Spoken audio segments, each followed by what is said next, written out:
अस्सलामुअलैकुम। देख लिया ना आप लोगों ने कितना ड्रामा किया इन लोगों ने लगन शाह के नाम से। था कुछ नहीं और किया बहुत ज़्यादा इन्होंने ड्रामा। दिखाया मकराना की जनता को कि इन्होंने ये कर दिया वो कर दिया।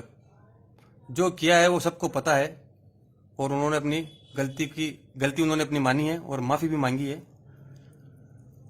और इनकी आप दादागिरी देख लो। ज़बरदस्ती 10 मेंबरों ने अपने आप को 10 मेंबर चुन लिए हैं और ये कह रहे हैं कि हमें भी लगन शाह के अंदर मेंबर बनाओ। बल्कि ऐसा कोई कानून नहीं है, ऐसा कोई संविधान नहीं है लगन शाह का कि 15 मेंबरों से ज़्यादा और कोई मेंबर ये डाल सकते हैं अंदर। फिर भी इनकी दादागिरी है ये कि हम भी मेंबर बनेंगे। और मेंबर भी कौन कौन है आप नाम देखो, उनके चेहरे देखो। ये वही लोग हैं जो चुनाव के वक्त एक तरफा सब एक तरफ थे और ये अजीज साहब अकेले एक तरफ थे। इनके साथ अजीज साहब के साथ सिर्फ पब्लिक थी और ये 10-15 मेंबर जो अलग थे ये वही मेंबर हैं जो उस टाइम चुनाव में इनके खिलाफ थे। और बड़े ही अफसोस की बात है कि इनको लगन शाह में से क्या नजर आ रहा है जो इतने बड़े बड़े लोग लगन शाह में घुसना चाहते हैं। पूरे मकराना मुस्लिम समाज के सदर साहब ये मेंबर बनने के लिए तैयार बैठे हैं।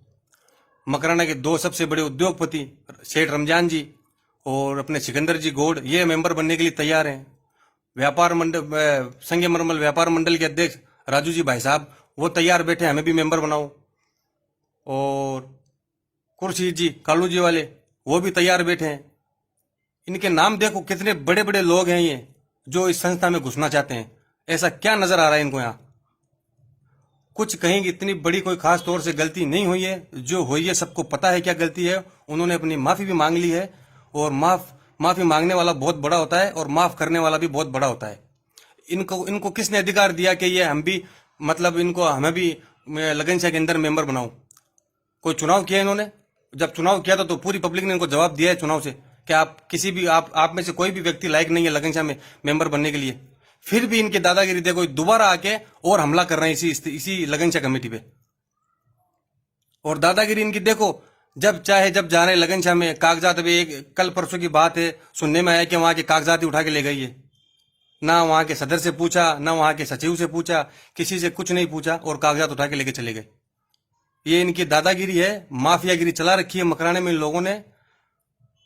तो एक बार फिर से मैं मकराना की जनता से अपील करता हूं कि एक बार और इनको हम जवाब दें और इनको इस हमारी जो मकराना की जो सबसे साफ सुथरी संस्था जो मैं कह सकता हूं लगन शाह कमेटी है उनसे इन लोगों को दूर रखें ताकि गरीब लोगों का और बेहतर इलाज हो सके। ये मैंने खुद ने अपनी आंखों से वहां देखा है। जब मेरी जो माजी है अल्लाह उनको जन्नत नसीब करे, उनका इंतकाल हो गया है, 10-12 रोज हो गए।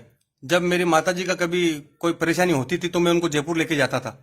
10 दिन 8 दिन वो एडमिट रखता था। 2-2.5 लाख रुपए का मिनिमम खर्चा आता था हॉस्पिटलों का, प्राइवेट हॉस्पिटलों का।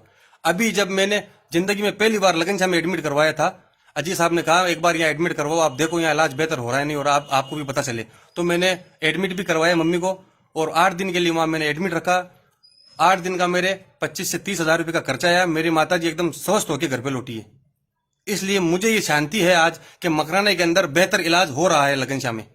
और अब मुझे ये डर लगता है कि अगर ये लगन शाह फिर से पहले जैसी स्थिति में अगर आ गई तो मैं अपने घर में या कोई मेरा मिलने वाला कोई सदस्य अगर बीमार होता है या किसी को कोई तकलीफ होती है तो मैं कहाँ जाऊंगा लेके?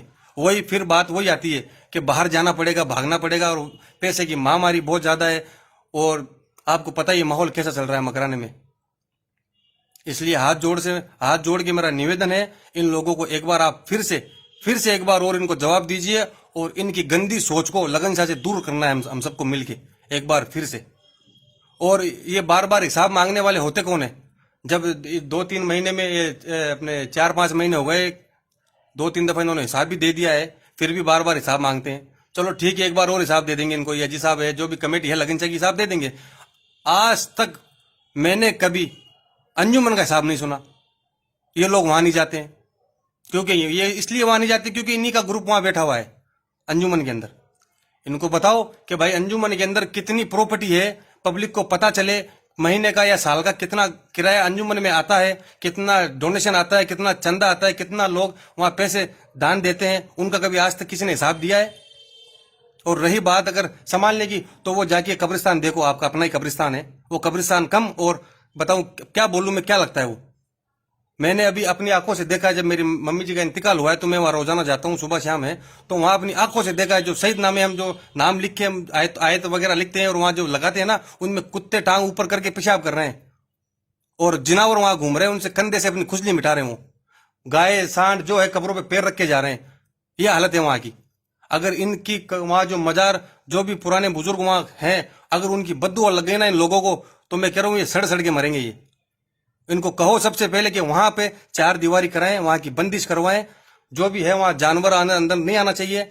अब इनके घर वाले का किसी का इंतकाल होता है, ये तो सेठिया लोग जाली वाली लगा देते हैं, पैक करवा देते हैं, दीवारें करवा देते हैं, तो इनकी तो शेप है कब्र, जो इनके घर वालों की कब्रें हैं। अब जो बेचारा गरीब आदमी है वो तो अपनी कब्र को तैयार नहीं कर सकता, जाली वाली नहीं लगा सकता, तो उसकी कब्र खुली है, वहां कुत्ते भी आ रहे हैं, जिनावर भी आ रहे हैं, गायें भैंसे भी आ रही है, किसी को कुछ परवाह नहीं है। गरीब मरता रहे, इनको कुछ फर्क नहीं पड़ता।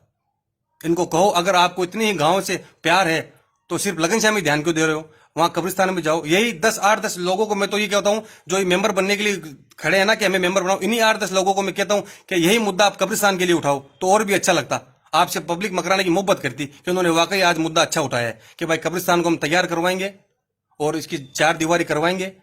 गंदा नाले का पानी जा रहा है कब्रिस्तान के अंदर, यह हालत है आज कब्रिस्तान की। लेकिन इनको कुछ फर्क नहीं पड़ता क्योंकि वहां से इनकम पैदा नहीं होती कब्रिस्तान से, इसलिए उनको कुछ फर्क नहीं पड़ता। इनकम पैदा हो रही है लगन शाह से, इसलिए ये इसी पे नजर बिठाए बैठे हैं। गिद्धों की नजर हो गई इनकी। और खास तौर से मेरी आखिरी बात सुन ले, मुझे कोई धमकाने के लिए या समझाने के लिए फोन ना करे। मेरे फोन में रिकॉर्डिंग सिस्टम है, अगर मुझे किसी ने धमकाने की कोशिश की या फोन करके समझाने की कोशिश की तो मैं आपकी रिकॉर्डिंग करके फिर मकराने में पूरे आवाम को सुनाऊंगा। ठीक है, अस्सलाम वालेकुम।